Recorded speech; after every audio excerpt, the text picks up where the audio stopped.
இவனுக்கு பிஸ்கெட்டே ஒரு பிஸ்கெட்டே சாப்பிட முடியுது.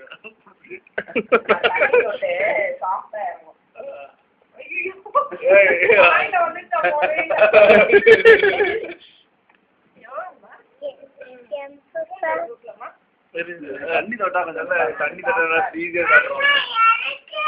உனக்கு தான் நீயும் போய் எடுத்துட்டு வா, தண்ணி எடுத்துட்டு வா டம்ளர்ல.